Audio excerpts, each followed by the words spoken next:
The GSTR-9 annual return. For a lot of us, just hearing that phrase can sound like a whole lot of paperwork and, let's be honest, a bit of a headache. But what if we looked at it differently? What if this wasn't just a chore, but an essential annual health checkup for your business? No, really. Think about it for a second. What if this form was less about just ticking boxes and more about telling the complete, accurate financial story of your business over the last year? Because with the latest updates for this financial year, that's exactly what the GSTR-9 is becoming. So what is the GSTR-9, really? Well, the easiest way to think about it is like your business's final report card for the year.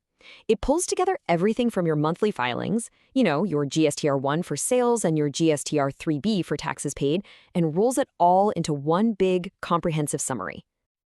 And here's the good news. For the 2024-25 financial year, the GSTR-9 has gotten some pretty major upgrades. And I'm not talking about small cosmetic tweaks. These are changes specifically designed to make this whole checkup process way easier, more automated, and most importantly, more accurate for you. So, here's our game plan. First, we're going to look at the new diagnostic tools the portal gives you. Then, we'll dive into how to tell your yearly sales story. After that, we'll untangle the often tricky world of your purchase credits, or ITC. We'll wrap up with the final tax calculation and, what this all actually means for your business. All right, first up, the annual GST checkup. Before you even start punching in numbers, the GST portal now gives you a whole set of new tools to get a clearer picture of your year. It's kind of like getting your lab results back before you even talk to the doctor. You already have the data in hand. You can now download these awesome consolidated reports for the whole year, your sales, your tax payments, all of it. But the real game changer, the one we're all excited about, is this brand new consolidated HSN summary. HSN, for those who don't know, is just the code system for classifying goods. And trust me, this new summary is a huge help. And here's exactly why it's such a big deal. Filling out Table 17, which is the breakdown of all your sales by those HSN codes, used to be this incredibly tedious manual job. But now, the portal just hands you a ready-made report. This is going to save you literally hours of work and cut down on so many potential errors. It's fantastic. Okay, now that we have our tools ready, let's get into the core of your business's checkup, your sales story. This section is all about reviewing everything you sold and declared throughout the financial year.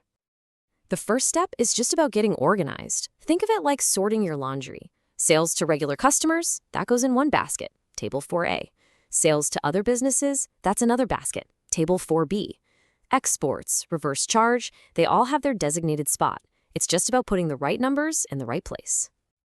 Now, a really crucial distinction here is understanding the difference between Table 4 and Table 5. Simply put, Table 4 is for all the sales where you had to pay GST. Table 5, on the other hand, is for sales where GST was not payable, things like exempt supplies or maybe exports you made under a letter of undertaking. Getting this right is absolutely key.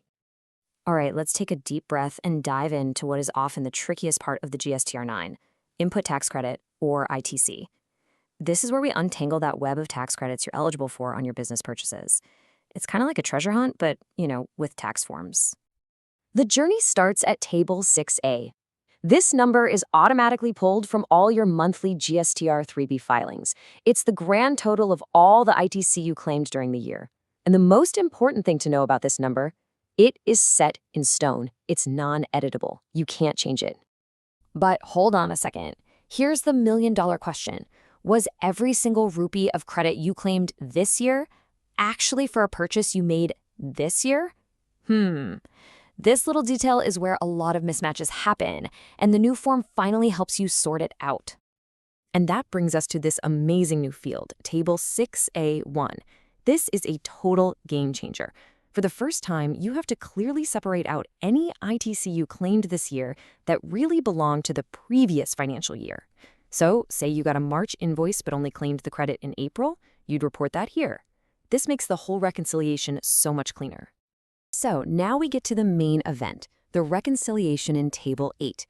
And it's actually a pretty simple three-step process. Step 1, what the government's records, your GST or 2B, say you are eligible for. Step 2, what your own books say you should have claimed. And Step 3, the difference, which is what you need to look into.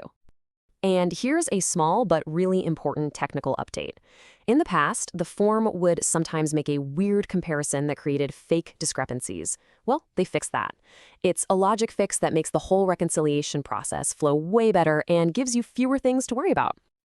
Okay, here we are, the moment of truth, the final tax calculation. This is where your sales story and your purchase story come together to answer that one big question. Did you actually pay the right amount of tax? At its core, Table 9 is super simple. It just compares two numbers.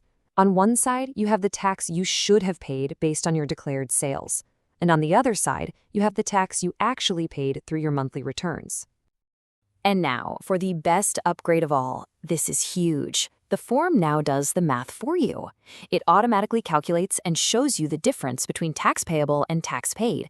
Any shortfall, any excess payment, it's flagged right there. No more manual spreadsheets, no more guesswork.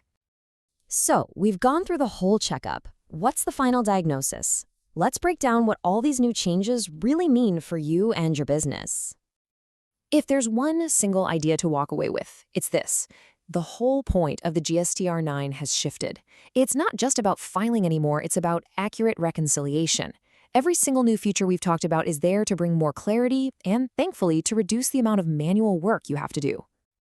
So, to quickly recap, here are your main takeaways. 1. Use those new downloadable reports to prepare and get a head start. 2. Pay close attention to the new Table 6A1 to keep your ITC numbers clean. 3. Trust the new auto-calculated fields in Table 9 to guide you. And finally, always remember the goal. Make sure your big annual story perfectly matches all those little monthly chapters. And that really brings us to the final thought. When your annual return is finally filed, ask yourself this. Does the